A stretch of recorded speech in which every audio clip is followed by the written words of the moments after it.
नाज़रीन, हमें ज्वाइन किया है मारूफ साफ़ी जनाब साकिब बशीर साहब ने कोर्ट रिपोर्ट करते हैं। इमरान वसीम साहब ने हमें ज्वाइन किया है, किसी तारुफ के मोहताज नहीं है। साकिब बशीर साहब, एक अभी इतना हुला बलू जिसे आप कहते हैं 26वीं जो थी तरमीम, अब क्या कमियां रह गई हैं और कौन से वो अजीम मकासद हैं जो हमने 27वीं तरमीम में हासिल करने हैं, और क्या ये वाकई आ रही है? इसके बारे में आपके पास क्या इतलात हैं, और अगर आ रही है तो ये क्या क्या इसमें तब्दीलियां होंगी हमारे आइन के लिए? साकिब बशीर साहब। एक तो जो बिलावल भुट्टो जरदारी हैं वो मिले थे शहबाज शरीफ साहब से इतवार वाले दिन, उसमें ये खबरें आई थी कि 27वीं की कोई तैयारी हो रही है। लेकिन एक चीज़ बड़ी क्लियर है, कुछ ऐसे कन्फ्यूजन रह गए हैं जिनको क्लियर करने के लिए हुकूमत को 27वीं आइनी तरमीम लानी पड़ेगी। अब जो उसमें कोई नई तरामीम है उनके हवाले से अभी कुछ कहना जो है वो कबल अज़ वक्त है। ये एक बात कि मिलिट्री कोर्ट्स के हवाले से बात हुई थी कि मिलिट्री कोर्ट्स की जो है वो कंसिडर कर सकते हैं मुमकिन तौर पर, लेकिन उसमें जो मौलाना है पहले ही मुखालफत कर चुके हैं, और अब 27वीं आइनी तरमीम में मेरे ख्याल में मौलाना को राज़ी करना आसान नहीं होगा। ये एक जो है वो चीज़ है। इसमें जो 26वीं आइनी तरमीम है इसमें सुप्रीम जुडिशल काउंसिल जो ये जुडिशल कमीशन ऑफ पाकिस्तान है जिसने जजेस की तैनाती, आइनी कमीशन जो वहाँ पे बनने, आइनी बेंचेस उनकी जो है वो होना है, उनकी नामजदगी होनी है कि कौन होगा आइनी बेंचेस में सुप्रीम कोर्ट में। तो उनके हवाले से एक कन्फ्यूजन थी जो वजारत कानून ने 2 रोज़ कबल उसकी वजाहत तो जारी की, लेकिन वो क्या वजारत कानून अपनी तरफ से वजाहत कर सकता है कि जो चीज़ उसमें लिखी हुई नहीं है कि जुडिशल कमीशन में 13 मेंबरान हैं तो तीसरा जो मेंबर है वो सीनियर मोस्ट जो जज होगा कॉन्स्टिट्यूशनल बेंचेस का, उसका मेंबर होना है।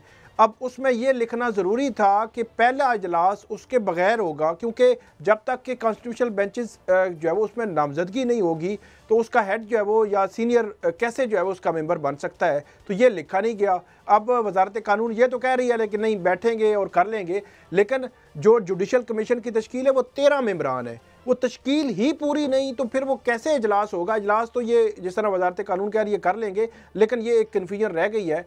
और इसके अलावा जो हुकूमत है, मेरा सवाल जो है वो इमरान साहब से है। इमरान साहब ये फरमाइएगा, आज एक बड़ा फुल कोर्ट इजलास हुआ है जिसका इलामिया मैंने भी पढ़ा, आपने रिपोर्ट किया, आप सारा दिन वहाँ भी रहे।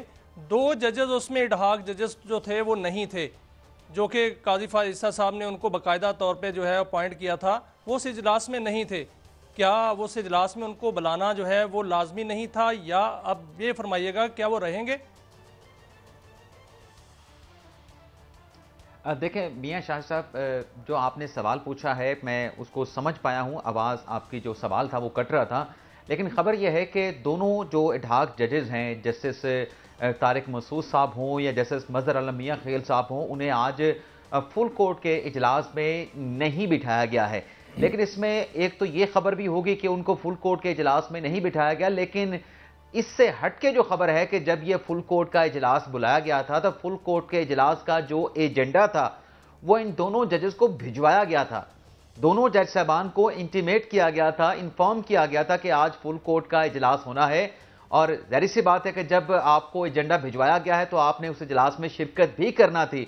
और इजलास से पहले जो एक वेटिंग रूम होता है जहां पे जज साहबान बैठते हैं, वहां पर ये दोनों एडहॉक जजेस भी मौजूद थे। लेकिन जब फुल कोर्ट का इजलास हुआ, उस इजलास में फिर इन दोनों जजेस को जो है वो शामिल नहीं किया गया है। यानी दोनों एडहॉक जजेस फुल कोर्ट इजलास में शिरकत के लिए गए तो थे, लेकिन इजलास में शरीक नहीं हो पाए हैं। अच्छा, क्या तो इमरान साहब, क्या कोई दिल बर्दाश्ता होकर कोई इस्तीफा भी आ सकता है फिर? देखें, ज़ाहिर सी बात है कि अब जो मैंने आपको 2 चीज़ें बताई हैं कि एक, पहले उनको ये एजेंडा भिजवाया जाना, उनको इन्फॉर्म करना, उनको बताने का मकसद तो यही था कि आप भी उसमें शिरकत करेंगे, और शिरकत के लिए ही उनको एजेंडा दिया गया था। लेकिन उसके बाद जब उनको इजलास में शामिल नहीं किया गया तो एक मायूसी तो होती है, इंसान दिल बर्दाश्ता तो होता है, लेकिन देखना ये होगा कि वो कितना इसको फील करते हैं, क्योंकि उनकी जो अपॉइंटमेंट हुई थी वो साबिक चीफ जस्टिस काजी फायसा के दौर में हुई थी, और अब जस्टिस याहिया अफरीदी साहब हैं जो कि इन कोशिशों में मसरूफ़ हैं कि जो जजेस के दरमियान तलखियां हैं, जो इख्तलाफात हैं, जो फासले हैं, उनको कम किया जाए। लेकिन आज ये जो हैपनिंग हुई है, जिसकी डिटेल मैंने आपके प्रोग्राम के जरिए आप नाजरीन के सामने रखी है, तो इससे जाहिर सी बात है कि दोनों जजेस जो है वो दिल बर्दाश्ता हुए होंगे। लेकिन एक बर्दाश्त का मादा भी होता है ना। आप देखें ना कि मंसूर अली शाह साहब आज वीडियो लिंक के जरिए इस फुल कोर्ट के इजलास में शरीक थे। अगर फुल कोर्ट के इजलास से पहले हम देखें उनका जो स्टांस था कि जब तक जो प्रेसिडेंशियल ऑर्डिनेंस आया है उसका अदालती साइड पे जुडिशियल रिव्यू नहीं होता या फिर इंतजामी साइड पे उसका जुडिशियल रिव्यू नहीं होता, तब तक उन्होंने प्रैक्टिस एंड प्रोसीजर कमेटी के इजलास में बैठने से, कमेटी में शिरकत करने से इनकार कर दिया था। साकिब बशीर साहब, ये क्या कोई मैसेज है, ये इसको आप कैसे इंटरप्रेट करते हैं? मेरे सवाल का पहला ऐसा ये है। और सेकेंडली, हमारा ख्याल था 26 तरमीम आ गई, 26वीं तरमीम, कुछ मसाइल हल हो जाएंगे। उधर जो है वो स्पीकर कह रहे हैं जी हम नहीं मानते, हमें तो ये सीटें चाहिए। तो क्या ये सिस्टम डिसफंक्शनल हो रहा है और टकराव की तरफ जा रहा है? और ख़ास तौर पर ये जो आज दो जज साहिबान, मुअज़्ज़ज़ जज साहिबान को शामिल नहीं किया गया, तो क्या both the institutions are at daggers drawn? Saqib Bashir साहब। जी बिल्कुल, आपने बिल्कुल ठीक कहा कि अगर जो स्पीकर कौमी असम्बली हैं वो ये कहते हैं कि मैं नहीं मानूंगा, मेरा ख्याल में फिर एक डेडलॉक आएगा। और सुप्रीम कोर्ट के जब साबिक चीफ जस्टिस काजी फ़ाइज़ा थे तो हुकूमत को सहूलतकारी मिल रही थी, वो अब जो है वो शायद नहीं मिलेगी।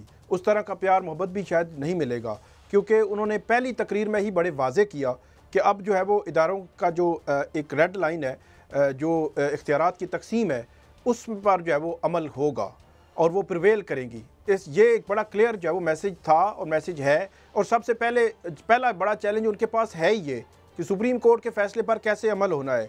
अगर सुप्रीम कोर्ट के फैसले पर अमल नहीं होता या वो नहीं करवा सकते तो इसके बड़े नेगेटिव असरात पहले भी पड़े हैं और मज़ीद भी जो है वो पड़ेंगे। और जो हुकूमत है, मेरा ख्याल है खुश नहीं है इस मामले में कि जस्टिस मंसूर अली शाह और जस्टिस मनवीब अख्तर, उनको हमने सुपरसीड भी कर दिया। हालांकि सुपरसीड होना ये अदालती मामलात में, इसको डिफरेंट एंगल्स से आपको देखना होगा। ये कोई कोई अफसर नहीं है कि जिसने मतलब एक उसकी जो मुलाजमत है वो बढ़ रही है, कम हो रही है या किसी के मातहत है। ये एक आइनी ओहदा है, आइन पे हलफ लिया हुआ है जजेस ने। यहाँ कोई तसव्वुर नहीं है कि आपने जी रिज़ाइन करके घर जो चले जाना है और सीनियरिटी हो जाएगी। सुप्रीम कोर्ट की वेबसाइट पे अभी जाएं तो सीनियरिटी लिस्ट आपके सामने आ जाएगी। तो जस्टिस मंसूर अली शाह आज वीडियो लिंक के ज़रिए जो है वो मौजूद थे।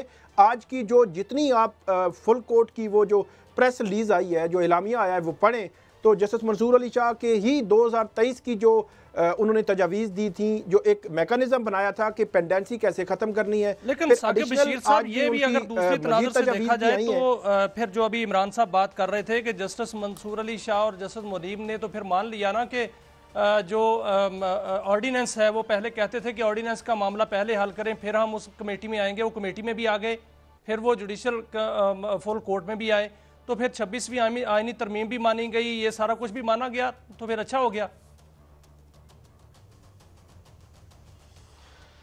नहीं, वो जस्टिस मंसूर अली शाह साहब का जो ख़त है वो मेरे ख्याल में अगर दोबारा पढ़ा जाए, मेरे ख्याल है 23 सितंबर का वो ख़त था। उसमें ऑप्शन नंबर 4 जो था वो ये था कि पुरानी कमेटी बहाल की जाए। मतलब पहला ये था कि ऑर्डिनेंस को आप जो है वो ये देखें, फुल कोर्ट में लेकर जाएं, या आप ये करें या पुरानी कमेटी बहाल करें तो फिर मैं जो है वो इस कमेटी का हिस्सा बनूंगा। तो वो जो ऑप्शन नंबर 4 उसमें मौजूद था और उसी के तहत जो चीफ जस्टिस है याया अफरीदी, उन्होंने सबसे पहले फुल कोर्ट बुलाई है। अब फुल कोर्ट में इलामिया तो ये आया है, क्या बाकी मामला डिस्कस हुए हैं या नहीं हुए अभी तक उस हवाले से खबर नहीं आई, लेकिन उसी के साथ उन्होंने जो पुरानी कमेटी थी वो बहाल कर दी। अब हुकूमती साइड से भी इतराज़ नहीं हो सकता, उसकी वजह कि तीसरा जज अपनी मर्जी का उन्होंने लेना है, तो वो जस्टिस मुनीब अख्तर को भी ले सकते हैं और किसी और को भी ले सकते हैं। तो उन्होंने वो जस्टिस मुनीब अख्तर जो है उनको शामिल कर लिया और उसमें शामिल करके उन्होंने कमेटी में आगे जो बढ़ाना शुरू कर दी। तो मेरा ये ख्याल इग्नोर कर दिया है इमरान साहब। क्या चीफ जस्टिस ने जो अभी साकिब बशीर साहब कह रहे हैं इसका मतलब है कि ऑर्डिनेंस जो है वो फील्ड में इग्नोर कर दिया? नहीं, इग्नोर नहीं किया, फील्ड में मौजूद है ऑर्डिनेंस, जब तक कि उसको किसी जुडिशियल साइट पर नहीं देखा जाता।